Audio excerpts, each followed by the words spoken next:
Alain Supiot, bonjour. Bonjour.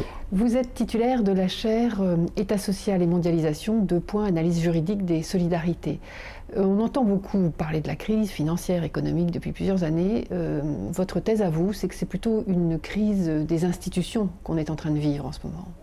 Oui, la première lecture qui est faite en général consiste à dire que nous sommes d'abord face à des problèmes économiques, mais l'économie, un marché, ne peut exister qu'au travers d'institutions. Un marché, ça existe quand c'est institué. Si vous allez sur le marché, la Marktplatz de Bruxelles, vous verrez que c'est délimité. Donc il y a des limites pour qu'il y ait un marché, puis qu'il y a un endroit qui est garant des poids et mesures. Et si on sort de cette place, on n'est plus dans le marché, ou bien alors il faudrait dire qu'au palais de justice, on peut acheter les décisions et les vendre, et donc il n'y a plus de commerce possible. C'est ce qui s'est passé jusqu'avant ce que nous appelons aujourd'hui la globalisation.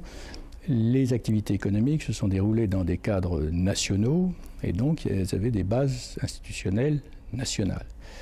Et sur ces bases, on avait des marchés qui fonctionnaient, on pouvait prélever de l'impôt, organiser de la solidarité, plus ou moins d'impôts, etc. Le nouveau avec la globalisation, c'est que c'est l'effacement des limites, c'est le rêve, la fiction d'un univers qui serait sans limite, qui serait soumis à la liquidité généralisée.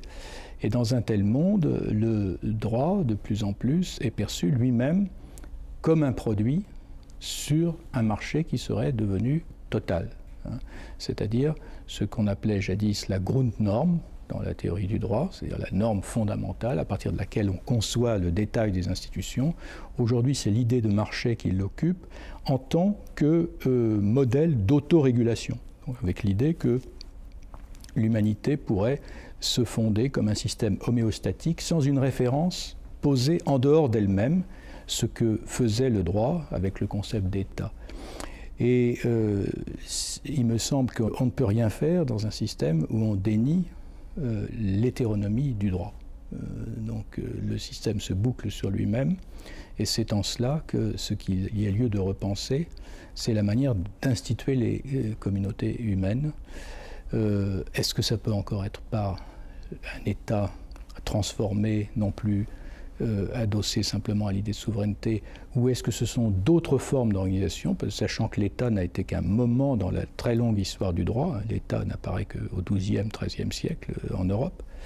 Là, la question reste ouverte, et c'est ce type de question que je voudrais aborder au travers de l'analyse des transformations des formes de solidarité, puisqu'on est obligé de regarder maintenant, avec un certain effritement des solidarités nationales, le développement d'autres types, soit au-dessus, soit en dessous de l'État.